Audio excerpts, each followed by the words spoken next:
Recuerdo vagamente haber tomado una decisión que, en el fondo, no tenía ningún sentido para mí, algo relacionado con esa historia de oro que escuché por ahí.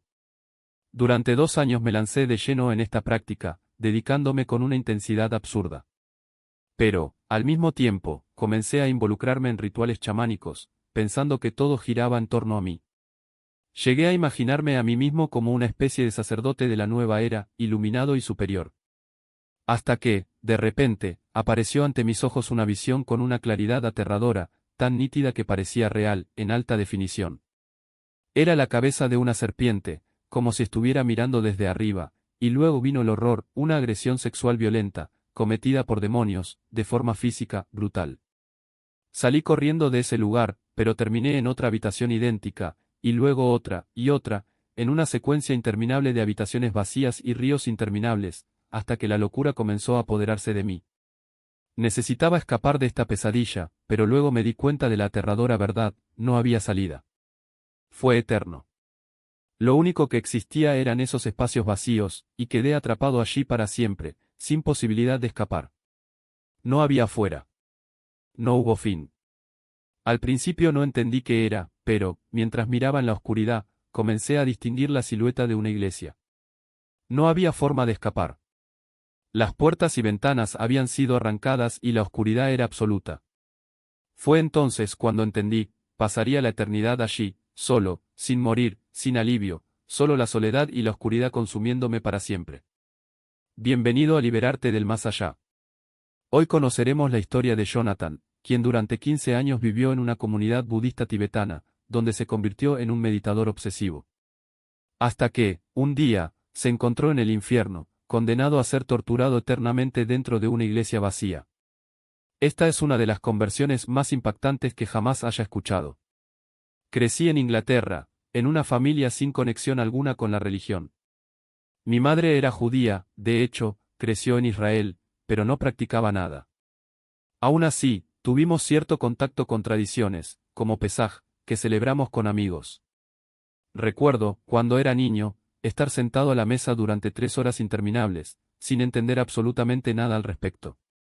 Para mí era un completo misterio, algo confuso y sin sentido. Mi hermano asistió a su bar mitzvah, pero cuando llegó mi turno, a los 13 años, me negué. No tenía idea de lo que eso significaba y no sentí ninguna conexión con ello. Entonces decidí no participar. El colegio donde estudié tenía raíces cristianas, ya que estaba ubicado en un antiguo monasterio vinculado a una importante catedral del sur de Inglaterra.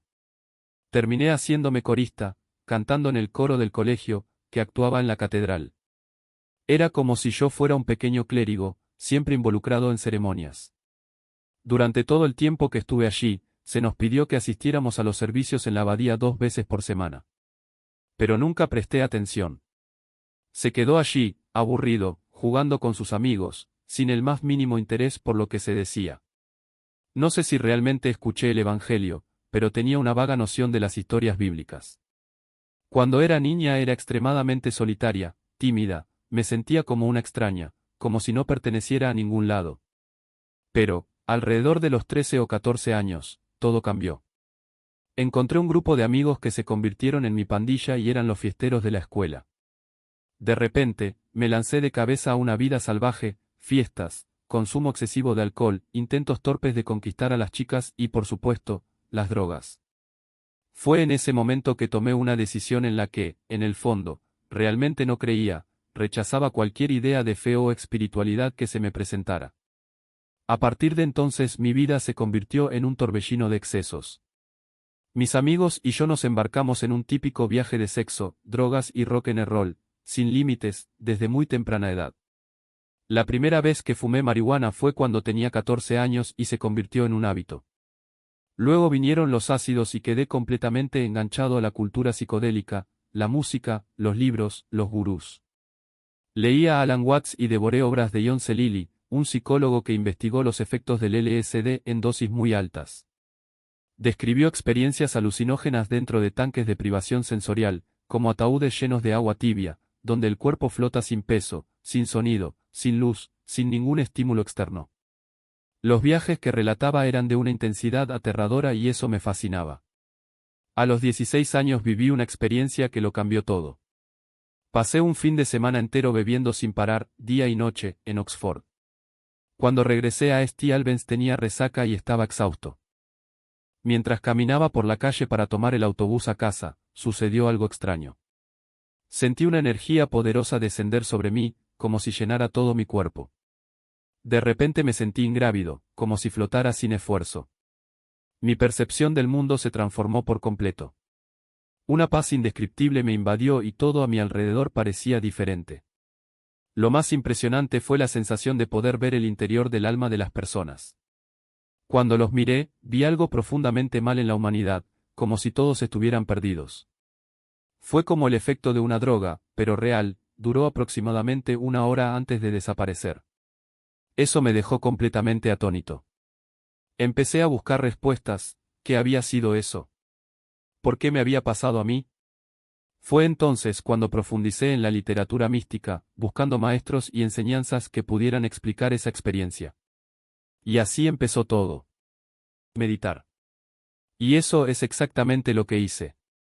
Pasaron días enteros mientras me sumergía en prácticas profundas, buscando no solo un alivio para mi cuerpo, sino una respuesta a lo que me consumía por dentro. La enfermedad me había reducido a casi la nada, pero de alguna manera sentí que esto era un llamado, una puerta que se abrió precisamente porque todas las demás se habían cerrado. El centro budista se convirtió en mi refugio.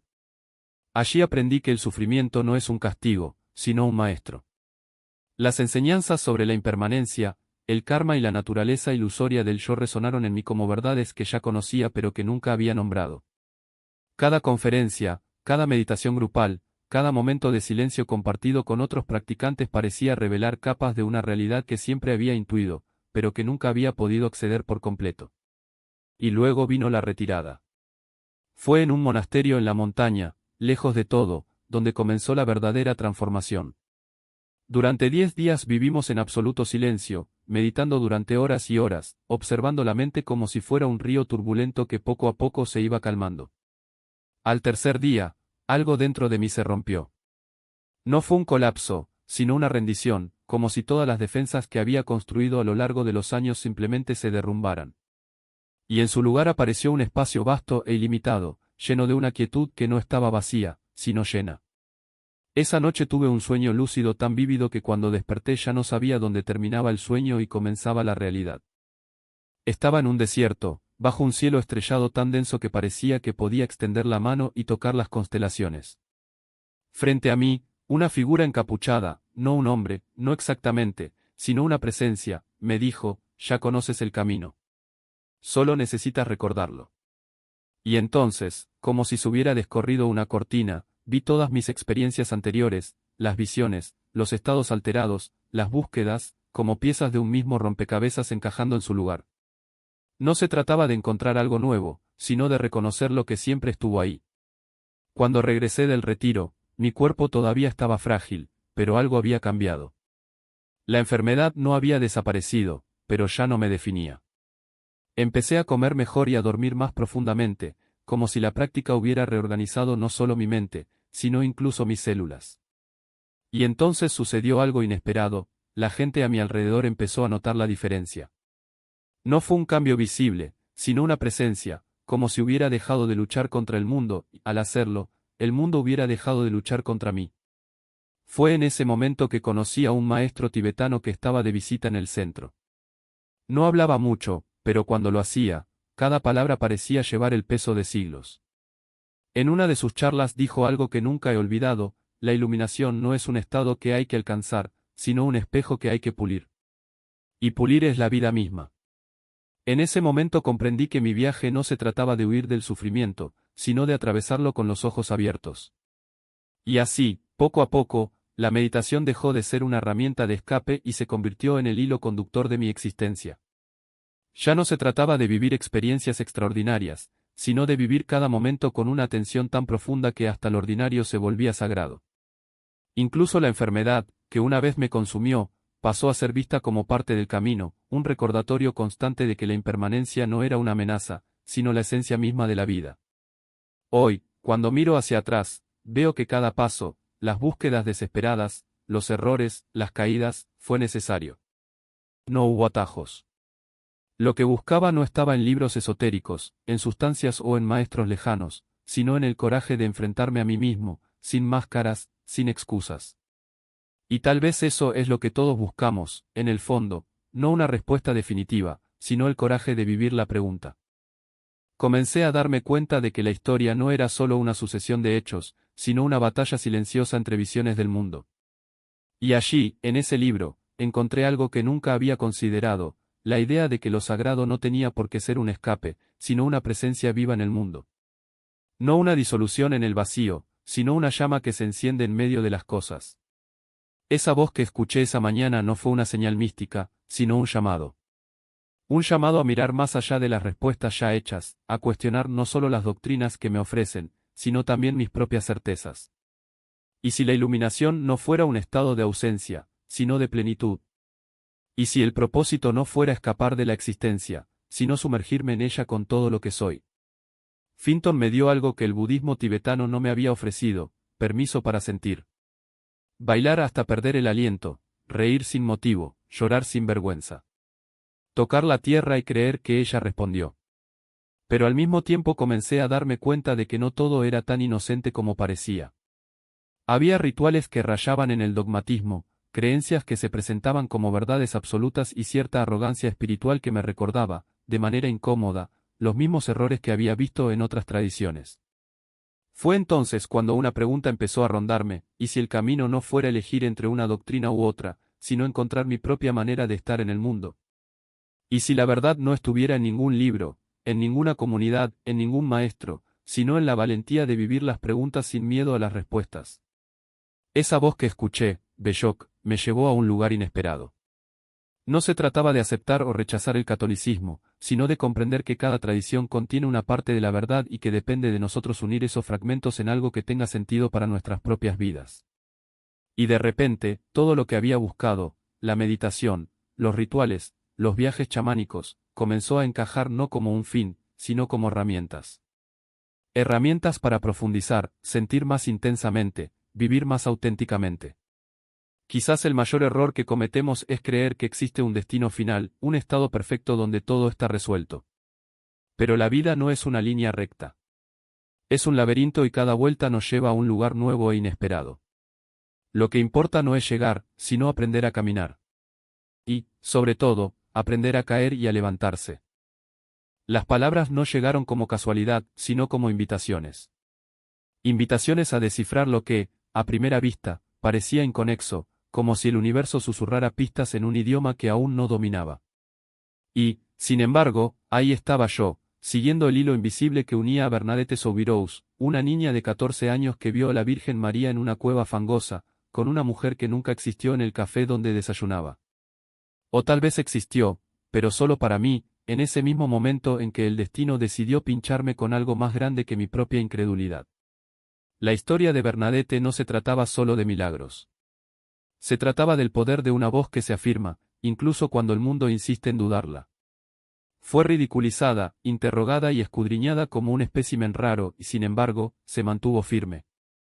No porque supiera lo que estaba haciendo, sino porque lo sentí.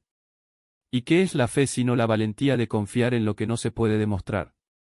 Los sacerdotes, los médicos, los escépticos, todos exigieron pruebas. Pero la prueba estaba ahí, brotando de la tierra en forma de agua cristalina, transformando el barro en curación, la incredulidad en peregrinación. Hoy en día, millones de personas van a Lourdes no por obligación, sino porque algo de esa historia les conmueve. Algo vivo. Y entonces vino el enigma de su muerte. 35 años, tuberculosis ósea, un cuerpo que no resistió la prueba del tiempo, pero que, según la tradición católica, debería haber permanecido incorrupto si hubiera sido un santo. La contradicción me intrigó. ¿Por qué la mujer del café había mencionado la radiación? No tenía sentido. ¿O sí? Quizás no en el sentido literal, pero sí en el simbólico, la radiación como algo que corroe desde dentro, que consume sin dejar marcas visibles. Bernadette pasó toda su vida siendo examinada, diseccionada e interrogada. ¿Será que, al final, no fue su propia devoción lo que la consumió? No como una llama que arde rápido, sino como un fuego lento, que se alimenta del alma hasta que no queda nada para dar. La segunda palabra, San Bartolomé, me sumió en una pesadilla histórica. No era solo una historia de santos, sino de sangre. De una reina madre, Catalina de Medici, que orquestó una masacre con la frialdad de quien firma un decreto. 3 días de horror, cadáveres arrojados al Sena, una ciudad entera convertida en un matadero. Y lo más aterrador, la justificación. No fue locura, no fue pasión, fue cálculo. Un movimiento político disfrazado de devoción. Los hugonotes eran una amenaza, por eso los eliminaron. Y el mundo observó, porque la violencia, cuando se disfraza de religión, siempre encuentra quienes la justifican. Pero, ¿por qué recibí estos mensajes? ¿Por qué sueños lúcidos, palabras susurradas al despertar, coincidencias que no lo eran? No se trataba del cristianismo. Se trataba de algo más antiguo, más profundo. De cómo las historias se repiten, de cómo lo sagrado y lo profano se entrelazan, de cómo incluso los símbolos más puros pueden distorsionarse en nombre del poder. Y, sobre todo, sobre cómo lo desconocido siempre encuentra la manera de llamar a nuestra puerta, incluso cuando insistimos en cerrarla. En los sueños lúcidos, no era solo un espectador. Él fue un participante. Y en una de ellas, una voz clara me decía, estás buscando respuestas en el lugar equivocado. No son las historias lo que importa, sino lo que revelan sobre ti. Me desperté con el corazón acelerado, como si me hubiera sacudido algo que ya sabía pero había olvidado. Quizás la verdad no esté en los santos, en los mártires ni en los milagros. Tal vez esté en la forma en que elegimos ver el mundo, ya sea como un laberinto de preguntas sin respuesta o como un mapa de posibilidades, donde cada curva, cada caída, cada nuevo comienzo es una oportunidad para comprender que no es necesario descifrar el misterio para experimentarlo. Funcionando como si el mundo se hubiera partido por la mitad, y yo, en el centro, intentaba coser las piezas con hilos invisibles. No eran solo sueños, eran mensajes, o al menos eso quería creer. La catedral de Chartres, con su espesa oscuridad y ese pozo subterráneo, no era un lugar cualquiera. Era un portal. Un lugar donde lo sagrado y lo profano se tocaban, donde la sangre de los mártires se mezclaba con el agua de las profundidades, creando algo que no se podía nombrar, solo sentir. Y lo sentí. Sentí el peso de esa presencia maligna, como si el mismo suelo respirara bajo mis pies, como si las paredes susurraran historias de persecución y fe, de cuerpos arrojados a la oscuridad y almas que se negaban a pudrirse. París llegó después, como un sueño dentro de un sueño. El guía, o fue un ángel, un demonio. Me llevó al Hotel Hugonot, un lugar que no existía en los mapas, pero que sabía, con absurda certeza, que era real. La promesa era tentadora, le explicaremos todo. El significado de la vida, los secretos del universo, todo. Y luego, la carta. El león. Un símbolo de fuerza, sí, pero también de algo más, algo que no podía descifrar, por mucho que hurgara en libros de tarot y mitologías antiguas. ¿Por qué un león? ¿Por qué en ese momento? ¿Y por qué al despertar sentí como si me hubieran robado algo, como si la respuesta estuviera ahí, en la punta de mi lengua, pero alguien me hubiera cortado las cuerdas vocales antes de que pudiera decirlo? Y entonces llegó el agua. El agua que no era solo agua. El arroyo subterráneo debajo del Salón Universal, ese lugar donde iba a meditar, donde el silencio era tan denso que parecía posible escuchar el tiempo desvaneciéndose. John Michel, con sus mapas de líneas ley y sus teorías sobre las energías telúricas, me había convencido de que la Tierra no era solo tierra, era un organismo vivo, pulsante, lleno de venas ocultas. Y quería beber de esta fuente. Quería sumergirme en él, incluso si eso significaba ahogarme. Porque, en el fondo, eso era lo que buscaba, un ahogamiento simbólico, un nuevo comienzo. La mujer que me dejó sin explicación, sin previo aviso, sin nada más que un vacío donde antes había algo, aunque fuera frágil, aunque fuera superficial, había sido el colmo. O mejor dicho, el agujero en la tierra, el pozo sin fondo donde había caído sin darme cuenta. Y así fue como comencé a perderme. No de golpe, sino poco a poco, como quien baja una escalera de caracol, cada escalón conduce a un lugar más oscuro y estrecho, hasta que no hubo vuelta atrás. Los libros de ocultismo, las meditaciones obsesivas, las noches de insomnio tratando de descifrar símbolos que tal vez no querían ser descifrados, todo fue un grito. Un grito contra el silencio, contra la indiferencia del mundo, contra mi propia fragilidad. No quería respuestas. Quería pruebas de que algo, cualquier cosa, todavía tenía sentido. Y si los sueños fueran el único idioma que el universo me hablara, entonces aprendería a responderlo. Incluso si eso significara volverse un poco loco en el proceso.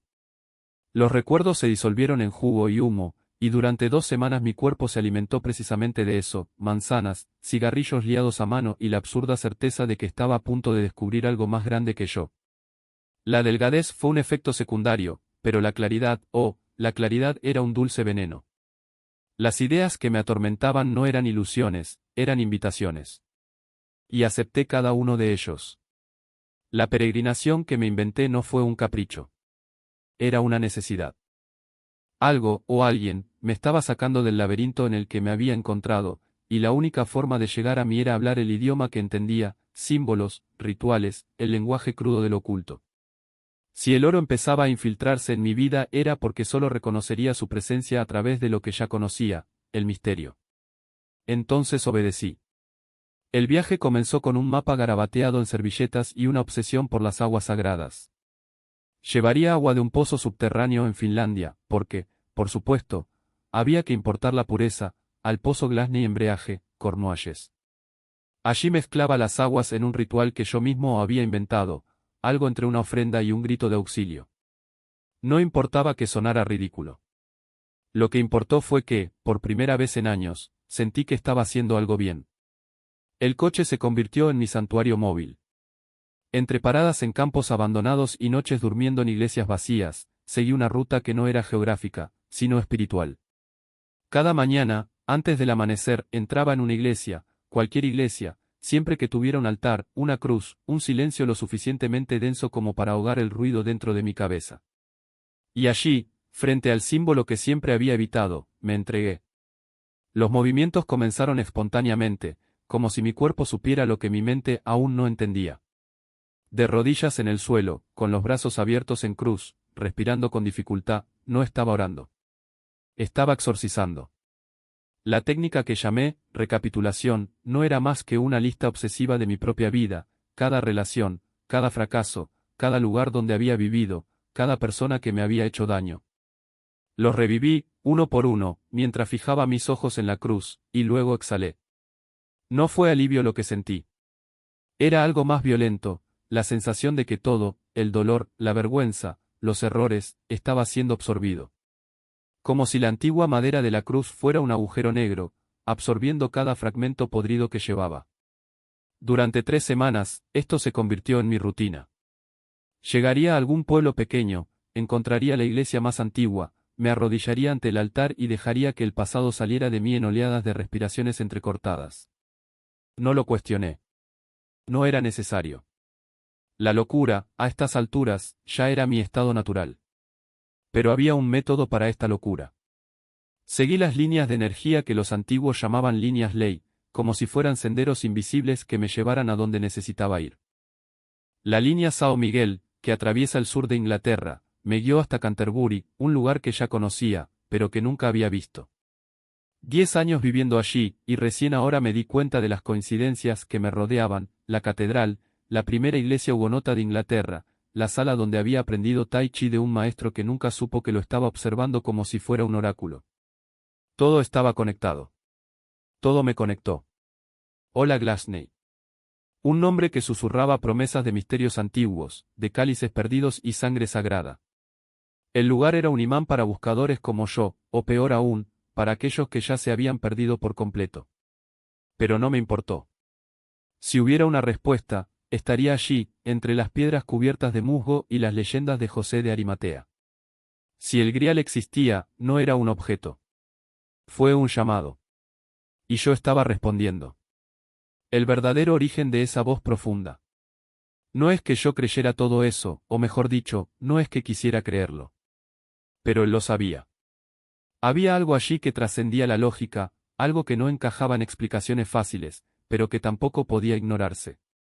Lo que importaba, al final, era la innegable conexión con Cristo en este lugar, el canal de vidrios rotos, la corriente de símbolos que fluía como un río subterráneo. Y cuando llegué al canal, con sus fragmentos brillantes esparcidos por el suelo, fue como si cada uno de mis pasos resonara en un coro de confirmaciones. Me estaban guiando, o tal vez arrastrando, a través de una red de señales que solo yo podía ver. O eso, al menos, solo yo insistí en verlo. Y luego vino la torre de Glastonbury. Un montículo sagrado, un faro de energía antigua, coronado por una estructura vacía, un caparazón de piedra que parecía esperar algo, o alguien. No conocía su historia, no me importaba. Lo que importaba era la vocación. Subí antes del amanecer, el aire todavía cargado por la humedad de la noche, y entré en la torre como quien entra en un templo. Cerré los ojos, me apoyé contra la fría pared y comencé mi canto. Las palabras salieron de mí como si no fueran mías, como si algo, o alguien, las sacara de lo más profundo de mi pecho. Y luego, el sonido. No era solo mi voz. Era un coro. Un eco multiplicado, como si allí hubiera decenas de personas repitiendo las mismas sílabas sagradas. Abrí los ojos, el corazón latía con fuerza y allí estaba ella, una mujer, al otro lado de la torre, cantando al unísono conmigo. Y afuera, un grupo de 10, 15 personas, todas en trance, todas sincronizadas. No fue una coincidencia. Fue una señal. O una trampa.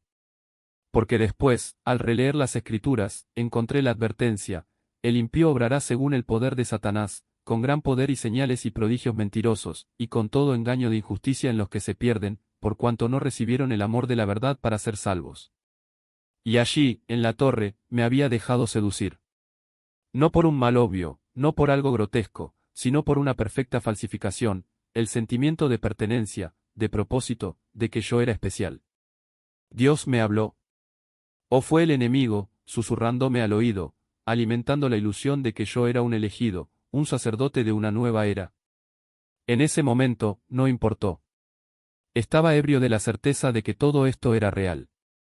Y la ilusión no hizo más que crecer. Al día siguiente fui a Poco do Cálice.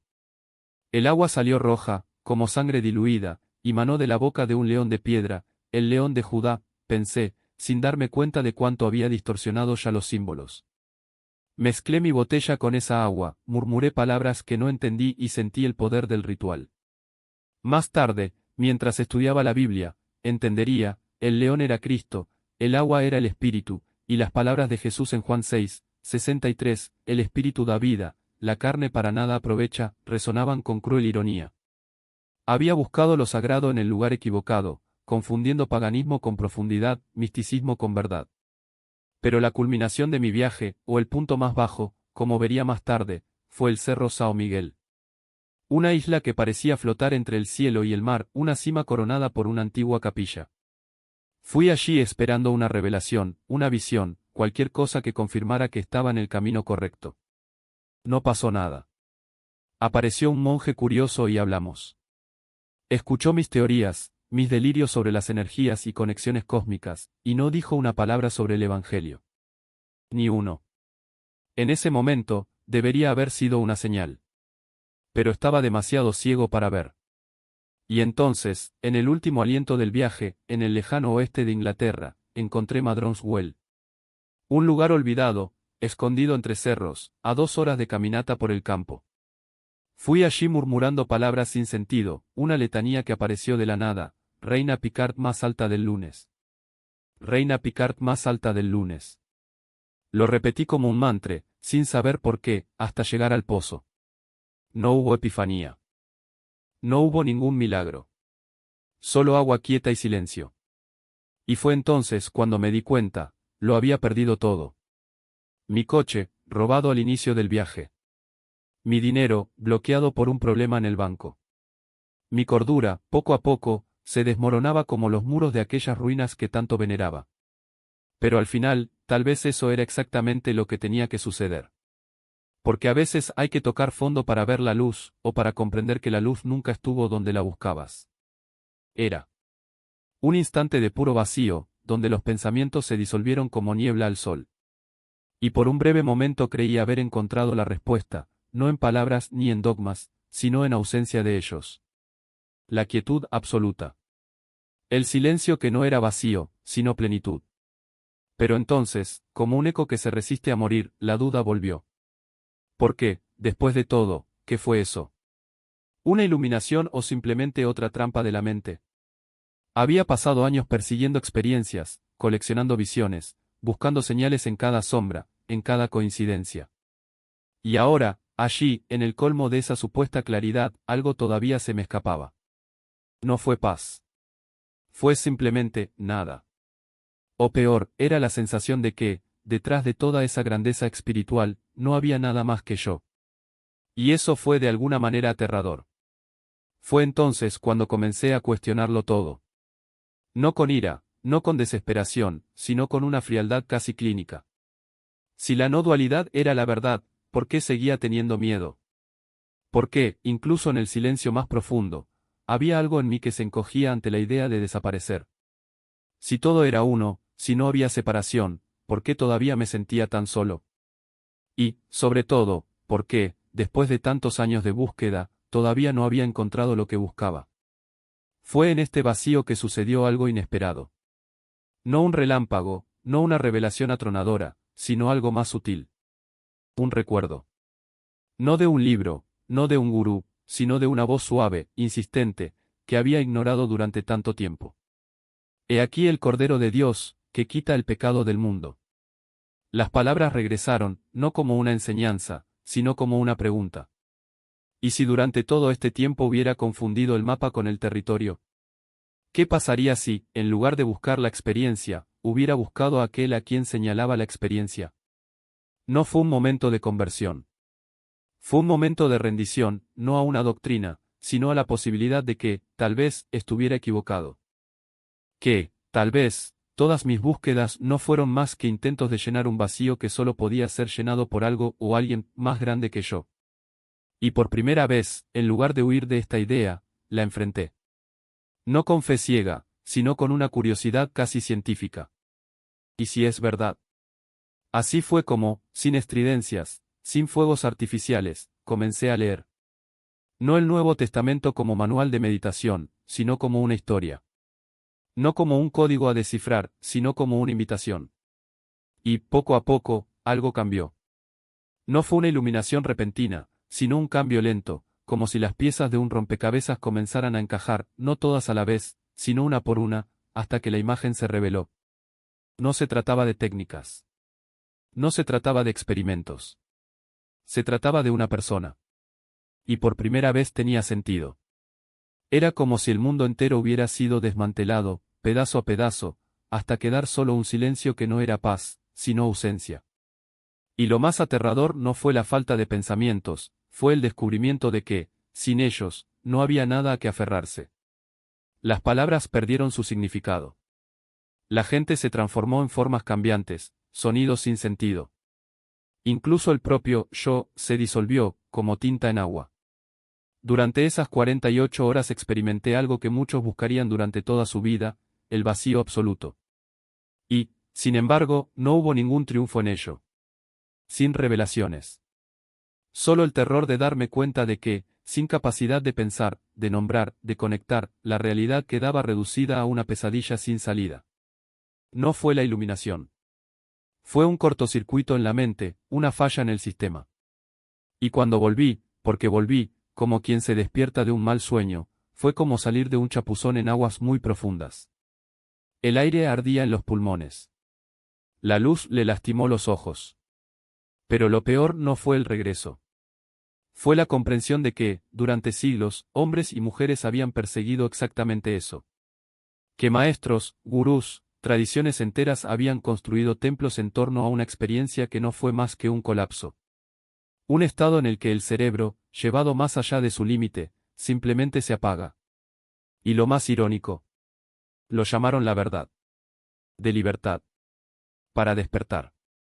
Cuando la niebla se disipó, solo quedaba una pregunta, ¿y ahora qué? Si el fin de toda búsqueda espiritual era este vacío, si la culminación del viaje humano era la disolución de todo lo que nos hace humanos, lenguaje, memoria, amor, entonces, ¿para qué era el camino? ¿Para qué sería la vida? Había llegado al supuesto destino y encontré un desierto. Un lugar donde no había historia, ni futuro, ni relación. Solo el eco de un silencio insensible. Fue entonces cuando comenzaron los sueños. Primero, esporádico. Luego, insistente. Siempre lo mismo, una sucesión infinita de habitaciones vacías, una tras otra, como un laberinto sin salida. Me despertaba en mitad de la noche con la certeza de que si no escapaba, quedaría atrapada allí para siempre. Probé técnicas de sueños lúcidos, mirarme las manos y retroceder, pero incluso cuando lo logré, fue peor. Porque lo que vino después no fue alivio. Era simplemente otro tipo de vacío. Hasta que una noche algo cambió. No en el sueño. En mí. Estaba sentada en la sala de meditación comunitaria, rodeada de 30 personas, escuchando orientación sobre la contemplación del amor. Y de repente algo se rompió. No fue una epifanía. Fue una rendición. Mientras otros hablaban de sus experiencias, yo lo único en lo que podía pensar era en todo lo que nunca había sentido. En las manos de mi madre, que nunca supe sostener. En la risa de mi hermano, que él nunca supo corresponder. En las palabras de amor que nunca supe decir. Y, en medio de ese silencio incómodo, prevaleció una verdad: si alguna vez conozco el amor, tendrá que venir de afuera. 6 meses después, encontraría el nombre del mismo. Pero esa noche, era solo una semilla. Un rayo de luz en un pasillo oscuro. Y, por primera vez en mucho tiempo, no era el vacío lo que me perseguía. Era la posibilidad de que, tal vez, hubiera algo más allá de él. Ese simple acto de rodillas en el suelo de mi habitación, entre libros olvidados y ceniceros llenos, no fue una decisión. Fue un reconocimiento. Como si durante años hubiera estado buscando la llave de una puerta que había estado abierta todo el tiempo y solo ahora me diera cuenta de que lo único que tenía que hacer era empujarla. Las palabras salieron de mi boca como si alguien más las dijera por mí, no porque las entendiera completamente, sino porque de repente eran lo único que tenía sentido. Y luego, silencio. No el vacío de antes, el que me asfixiaba, sino un silencio total. Como si el aire a mi alrededor se hubiera vuelto más denso, más real. No sabía qué hacer con eso. No hubo fuegos artificiales, ni una voz celestial resonando desde el cielo, solo una certeza tan profunda que dolía. Era como si, después de años de vagar por el desierto, finalmente hubiera encontrado un oasis, y lo peor era que ni siquiera sabía que tenía sed. En los días siguientes todo parecía igual y al mismo tiempo, completamente diferente. El desayuno sabía igual, el cielo todavía estaba gris, todavía había que pagar las cuentas. Pero había algo nuevo en mi forma de ver las cosas. Una especie de ligereza, como si alguien me hubiera quitado un peso de encima sin que yo me diera cuenta. Incluso mis errores, los que llevaba como cicatrices, se sentían menos pesados. No porque se hubieran ido, sino porque, por primera vez, ya no estaba sola con ellos. Howard, el hombre de la iglesia, se convirtió en una presencia constante en mi vida. No como un gurú o un líder religioso, sino como alguien que simplemente estaba ahí, sin juzgar, sin prisas. Me prestó una Biblia, de esas de tapa negra, con letra pequeña y olor a papel viejo, y me dijo: lee primero a Juan. Luego, si quieres, podemos hablar. Yo leo. Y reléelo. Y en algún lugar entre las parábolas y los milagros, algo dentro de mí se rompió y se reconstruyó al mismo tiempo. No fue una comprensión intelectual, sino una especie de reconocimiento visceral. Como si las palabras no estuvieran solo en la página, sino también dentro de mí, esperando ser recordadas. Las lágrimas seguían llegando. Ya no eran de desesperación, sino de alivio. Con una gratitud tan profunda que no se podría expresar con palabras. Lloré en el autobús, lloré en la ducha, lloré mientras lavaba los platos. Y, poco a poco, comencé a darme cuenta de que no era solo yo quien estaba cambiando. La gente a mi alrededor también lo notó. Mi amiga, la que me arrastró a la iglesia la primera vez, dijo que me sentía más ligera. Mi hermano, con quien apenas había intercambiado 2 palabras antes, empezó a buscarme para hablar. Incluso los extraños en la calle parecían reaccionar de manera diferente ante mi presencia. Pero la mayor sorpresa llegó cuando me di cuenta de que el amor, el que pensaba que solo podía venir de afuera, ya estaba ahí desde el principio. No como lo imaginaba, no en grandes gestos o declaraciones grandilocuentes, sino en las pequeñas cosas, en la forma en que el sol golpeaba la pared de mi habitación por la mañana, en la risa de un niño en la calle, en el olor a pan recién hecho que salía de la panadería. Era como si, después de años de vivir en blanco y negro, finalmente hubiera recuperado mi visión del color. Y aún así, hubo momentos en los que volvió la duda. Momentos en los que me preguntaba si todo era solo una ilusión, un truco de mi mente para llenar el vacío. Pero luego recordé esa noche en la iglesia, esa certeza que me atravesó como un rayo, y supe que no había vuelta atrás. Porque, en el fondo, no había elegido nada. Algo, o alguien, me había elegido. Y por primera vez en mi vida, ya no estaba luchando contra eso. La oración que lo cambió todo. No fue un momento calculado ni una decisión fría y racional. Fue un derramamiento del corazón, un crudo reconocimiento de que ya no tenía la fuerza para cargar solo con el peso del mundo. Y allí, frente a algo más grande que yo, entregué no solo mi vida, sino cada fragmento roto de ella. Fue visceral. Fue real. Y, sobre todo, fue definitivo. A la mañana siguiente me desperté con la extraña sensación de que algo dentro de mí se había reconfigurado. Todavía llevaba el hábito de la meditación, ese silencio forzado, esa búsqueda de vaciar mi mente como si el vacío pudiera acercarme a algo. Pero ahora todo parecía no solo innecesario, sino casi ridículo. Porque de repente lo supe, Dios no se esconde detrás de técnicas, mantras o posturas. Él no requirió que me vaciara para encontrarlo.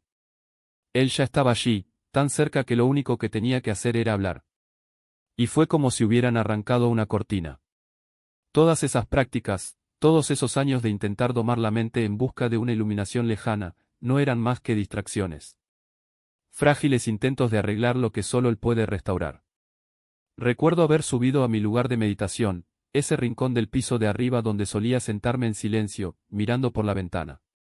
Pero ese día, el mundo exterior no era el mismo. El árbol al otro lado de la calle no era solo un árbol, latía. No con luz artificial, sino con una presencia casi palpable, como si cada hoja respirara. Me quedé paralizado. Nunca había visto algo así. Nunca había notado algo como esto. Me levanté, bajé las escaleras y salí a la calle como si entrara en un lugar que siempre había estado ahí, pero que mis ojos, hasta entonces, no habían podido ver. Y entonces, fue como si el velo se hubiera caído por completo. Cada detalle a mi alrededor, la yerba, el cielo, incluso el aire, tenía una nueva intensidad, una belleza que no dependía de filtros ni interpretaciones. Fue como si hubiera nacido de nuevo, no solo espiritualmente, sino con sentidos renovados. Y junto con esta comprensión vino la certeza de que algo dentro de mí también había sido arrastrado. El peso que llevaba, esa carga invisible de insuficiencia, de culpa, de toda una vida tratando de llenar un vacío que solo creció, simplemente, desapareció. No hubo pelea. No hubo ningún esfuerzo. Era como si alguien hubiera abierto una ventana en una habitación sofocante y de repente entrara aire fresco. A partir de ese momento todo cambió. No porque hubiera decidido cambiar, sino porque el cambio ya había ocurrido. Las adicciones que me frenaban, los cigarrillos que fumaba a diario sin siquiera darme cuenta, la pornografía que era un refugio automático, el alcohol que anestesiaba la soledad, perdieron su poder sobre mí. No fue una batalla. Era como si, de la noche a la mañana, se hubieran vuelto irrelevantes. Ya no había deseo, ni lucha interna. Solo, libertad. Y con ello llegó una claridad que nunca había experimentado. Incluso la forma en que veía a la gente cambió. Ese juego de sutil seducción, ese coqueteo constante que formaba parte de mi vida en la comunidad, de repente me pareció vacío, casi grotesco. Ya no era una cuestión de moralidad, sino de percepción. Era como si ahora viera las relaciones con una pureza que antes me era inaccesible. Y en lugar de esa energía confusa, surgió algo mucho más profundo, una conexión genuina, basada no en la atracción o la necesidad, sino en algo que trascendía todo eso. Así conocí a mi esposa. No fue un romance convencional, sino un encuentro de almas que ya se habían transformado. Y juntos comenzamos a vivir de maneras que nunca imaginamos posibles. Publicamos nuestro testimonio, compartimos nuestra historia con cualquiera que quisiera escucharnos, y, poco a poco, el mundo que nos rodeaba empezó a reaccionar. Algunos se alejaron, como si nuestra nueva realidad les molestara. Otros, sin embargo, se sintieron tocados de una manera que ni siquiera nosotros esperábamos. Y, en medio de todo esto, había una certeza inquebrantable: Jesús estaba con nosotros. No como una idea, no como una doctrina, sino como una presencia viva y constante que guiaba cada paso. Hoy, cuando miro hacia atrás, veo que mi vida no estuvo dividida en un antes y un después de la fe. Estaba dividido en antes y después de él. Porque no fue mi elección. Fue su elección para mí. Y, a los 40 años, descubrí que nunca es demasiado tarde para nacer de nuevo. Nunca es demasiado tarde para que lo encuentren. Nunca es demasiado tarde para darte cuenta de que, desde el principio, ya fuiste amado, pero aún no lo sabías. Y no se trata solo de defender una verdad espiritual, se trata de reconocer para quién fuimos creados. Existir como personas, no como fragmentos de energía o sombras de un todo indiferenciado. Porque Dios es una persona, y su imagen en nosotros no es un accidente, sino el sello mismo de nuestra identidad. Cuando el mundo ofrece caminos que disuelven esta imagen, que nos dicen que nos vaciemos hasta que no quede nada, que nos fusionemos en un océano sin rostro, en efecto, nos está invitando a la muerte. No la muerte del cuerpo, sino la muerte de lo que nos hace humanos, la capacidad de elegir, de amar, de ser amados personalmente. Y esto no es iluminación. Es un suicidio. Pero Dios no nos dejó a la deriva. Incluso utilizó mis errores, mis desvíos, mis búsquedas en el paganismo y el ocultismo como flechas que apuntaban a la verdad. Cada símbolo, cada señal, cada sueño profético que me mostró el abismo, todo fue su mano tirando de mí hacia atrás. Porque, en el fondo, ya le pertenecía. Antes incluso de existir, antes de respirar, antes de tropezar con mis propios pasos, ya era suyo. A los que predestinó, a ellos también llamó, a los que llamó, también justificó, a los que justificó, también glorificó. No hay ningún accidente. No hay destino fuera de él. Lo que sentí como un alma moribunda no era el futuro que me esperaba, era solo una imagen de lo que sucedería si insistía en alejarme de la luz. Una advertencia, no una sentencia. Y entonces vino la palabra. Como un rayo que atraviesa la oscuridad. Recuerda cómo el Señor tu Dios te condujo por todo el camino por el desierto estos 40 años, para humillarte y probarte, para saber lo que había en tu corazón, si guardarías o no sus mandamientos. 40 años. El mismo tiempo que tuve cuando Él me encontró. No fue una coincidencia. Fue un propósito. Fue Él quien dijo, te traje aquí. No para perderte, sino para mostrarte lo que había dentro de ti y lo que solo yo podía llenar. Y luego vinieron los romanos. Un libro que nunca había leído antes de ser salvo, pero cuyas palabras ya vivían en mí. Todo aquel que invoque el nombre del Señor será salvo. Eso es exactamente lo que hice en ese sueño, grité el nombre de Jesús en el altar, ofrecí mi cuerpo como sacrificio vivo y el poder que vino sobre mí no fue una sensación pasajera.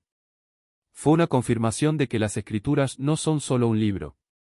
Está vivo. Es real. Es la voz de Dios que habla directamente a los corazones de aquellos que están dispuestos a escuchar. Y ahora, cuando miro hacia atrás, veo que cada paso, cada caída, cada búsqueda desesperada de algo para llenar el vacío, todo era parte del camino. No porque Dios necesitara ponerme a prueba, sino porque yo necesitaba ver. Necesitaba entender que sin Él no hay vida. Solo existe la ilusión de la libertad, la mentira de que podemos ser suficientes. Pero la verdad es que fuimos hechos para depender. Para confiar. Para arrojarnos a los brazos de aquel que nos conoció antes de que naciéramos. Y es por eso que rezo hoy. No como un ritual, no como una formalidad, sino como alguien que sabe que la oración es el único lugar donde el alma encuentra descanso. Padre, te damos gracias por tu paciencia. Por tu misericordia que nos alcanza incluso cuando huimos. Por tu bondad que transforma los desiertos en jardines. Señor, bendice a cada persona que escuche estas palabras. Que aquellos que aún no te conocen sientan tu llamado, no como una carga, sino como una invitación. Que aquellos que están cansados de buscar encuentren en ti el fin de su búsqueda. Que los que dudan sientan tu presencia como un fuego que no se puede apagar. Bendice este ministerio, Señor. Que Él sea un faro para los perdidos, un refugio para los quebrantados, una voz para los que no tienen voz. Y que, a través de Él, muchos encuentren lo que yo encontré, no una religión, no una filosofía, sino una persona. La persona que me amó antes de que yo supiera amar. La persona que me salvó antes de que supiera que necesitaba salvación. En el nombre de Jesús, camino, verdad y vida, oramos. Amén.